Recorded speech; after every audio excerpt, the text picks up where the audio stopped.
yo al presidente sí lo quiero, y lo quiero mucho. No tanto como lo puede querer Bolívar o como lo puede querer Juliana, pero yo sí lo quiero mucho porque es una persona que cambió, que rompió, que fracturó el bloque hegemónico de poder en Colombia. Claro que yo le tengo cariño, y también le tengo cariño porque ser político implica posponer la propia vida. Él, cuando yo escuchaba en esta semana lo que decía su hija, lo que decía su ex esposa, sí, es claro que el presidente es un hombre solo, es un hombre sí, pues que básicamente vive para representar ese personaje. Y yo le tengo una gran gratitud porque ese sacrificio personal, él se pone muy bravo. Allí dice una cosa que ella lo pone como que el presidente la maltrató, la insultó, la por debajeó, pero yo creo que el reclamo que le hace el presidente, que ella lo hace público, entonces pues digamos que no estoy siendo demasiado que ambos lo hicieron público al decirlo. El presidente también lo mencionó. Sí. Pues si él ha estado toda su vida dando una lucha contra los paramilitares, a riesgo de su propia vida, porque es que los paramilitares no venden galletas, no son niños. Estas son las consecuencias de venderle el alma al diablo a la hora de ganar una elección. Los famosos puentes que se tienden hacia otros sectores que no sean de izquierda y progresistas. Pero sabe que yo no creo que ese sea el problema. Yo no creo que el problema haya sido simplemente que Petro haya hecho un acuerdo político en el 2022, porque esos acuerdos políticos siempre se han hecho. Juan Manuel Santos hizo peores. Iván Duque pues ganó con todo lo peor de la política tradicional. Pero yo creo que hay algo particular de la forma de ser del presidente Gustavo Petro, y es que el presidente Gustavo Petro es un soñador, ¿cierto? Es un hombre revolucionario, es un hombre que tiene unas grandes ideas, ¿cierto? Unas grandes ambiciones de cambio, y yo creo que eso es legítimo, pero no tiene el más mínimo respeto por el método. No, carece de método. Pero eso habla también de los técnicos. Los técnicos. Y en general del método. Él quiere resultados inmediatos. Y eso puede ser bueno cuando usted es un comandante revolucionario. Sí, que está en el frente. Si usted es Fidel Castro en la Sierra Maestra, pues usted puede tomar decisiones inmediatas. Si usted era el comandante Pablo del M-19, pues entonces usted puede tomar acciones inmediatas, y el presidente privilegia esas acciones audaces. Por ejemplo, al presidente le encanta la suspensión de Quintero cuando hace lo del cambio en primera. Eso le parece como, uy, wow, es que se hizo suspender, ¿cierto? Por mí. Uh-huh. Esas cosas no funcionan así cuando usted tiene una institucionalidad tan paquidérmica como la colombiana, tan legalista.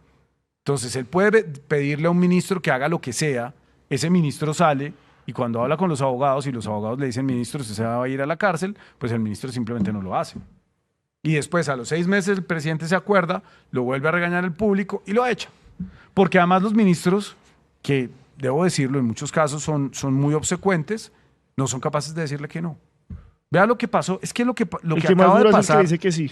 Lo que acaba de pasar con el consejo de gestión del riesgo de la semana pasada, el presidente se puso bravísimo conmigo hace 2 años, cuando yo le dije que no podía declarar la calamidad, el desastre nacional por la sequía en Bogotá, que él era el presidente y que él tenía la facultad y no sé qué, y sí, pero no, porque es que el presidente es el que preside el Consejo Nacional de Gestión del Riesgo, pero el papel del Consejo Nacional es asesorar al presidente, no ser notarios de lo que el presidente desee. ¿Y si eso es un gabinete, eso no es una corte. Uh-huh. Una cosa es tener cortesanos que digan que sí, y otra cosa es tener funcionarios que lo asesoren. Y la conclusión técnica hace 2 años sobre la declaratoria por la sequía, cuando puso los trinos diciendo que iba a sacar el ejército y no sé qué, era: presidente, no es conveniente hacer esa declaratoria. Y se puso muy bravo, pero yo me sostuve. Y si me quería echar, pues que me echara, porque yo nunca estuve atornillado al cargo. Y no me echó. Sí. Y finalmente desarrollamos una declaratoria, es así, bien sustentada, que no se cayó, porque todo lo que hace este gobierno lo demandan. Esa declaratoria no se cayó, que es la declaratoria de variabilidad climática, que además es una declaratoria que es muy valiosa. ¿Por qué? Porque no es solamente por sequía o por fenómeno del niño o por fenómeno de la niña, sino es por un hecho que es probable, que es la variabilidad climática, que se puede medir, que se puede probar, que es tangible. Y entonces, ¿qué pasa con esa declaratoria de variabilidad climática? No nos dan nunca un peso. ¿Por qué? Porque el presidente no quiso. Simple y sencillamente porque el presidente no quiso, porque la facultad que da esa declaratoria es que el presidente pueda hacer traslados presupuestales por la situación de emergencia. Entonces el presidente literalmente, sin pasar por el Congreso, sin pasar por ningún mecanismo que no sea expedito, puede decir: cojan los 2 billones de pesos que están quietos en el Ministerio de la Igualdad y páselo al Fondo Nacional de Gestión del Riesgo. ¿Hubo algún momento donde tú pudieras decirle al presidente, hablemos urgentemente en su oficina, que hay una urgencia absoluta? ¿Te dieron esos 10 minutos para hablar o es muy difícil hablar con el presidente? Es muy difícil. No, pero vea, yo me reuní con el presidente 2 veces en su despacho. No, pero, ok. 2 veces. Ok. En su despacho. Sí. Pero aquí hay que entender una cosa, y es que los 2 años largos que yo estuve en el gobierno, yo estuve manejando... O sea, en 2 años 2 veces. En su despacho, sí, 2 veces. Pero es que yo estaba al frente del peor de los problemas del presidente. Y además yo me siento muy orgulloso de haber podido aportar durante esos 2 años a que el gobierno se mantuviera, a que la unidad tratara de salir de ese foso de corrupción en el que yo la encontré. Lo que yo aporté fue un aporte a un proyecto colectivo que es que las izquierdas sean capaces de gobernar en Colombia. Y lo hice con solvencia y estoy orgulloso de haberlo hecho con solvencia. Pero pues claramente el presidente no ayudaba, porque pues él es así. Las 2 veces que me recibió en el despacho fue para regañarme. ¿No te dejó hablar? Pues es que hablar con él es muy difícil porque él no escucha. Pero las 2 veces que ni siquiera lo esperé, o sea, ahí sí me llevó de una, ni las 5 horas esperando nada, porque pues lo que quería era regañarme. Una vez por pelear con Quintero y otra vez por el tsunami, el terremoto de Rusia, que el presidente se puso muy bravo esa vez conmigo y dijo que yo no quería aceptar que yo tenía un jefe. Y es que no se trata de eso. No es que yo no acepte que él sea mi jefe o que sea mi superior, porque es el presidente de la República y ganó las elecciones. Y yo de verdad, esto me siento como en terapia, habían tenido un diván aquí. Yo al presidente sí lo quiero y lo quiero mucho. No tanto como lo puede querer Bolívar o como lo puede querer Juliana, pero yo sí lo quiero mucho porque es una persona que cambió, que rompió, que fracturó el bloque hegemónico de poder en Colombia.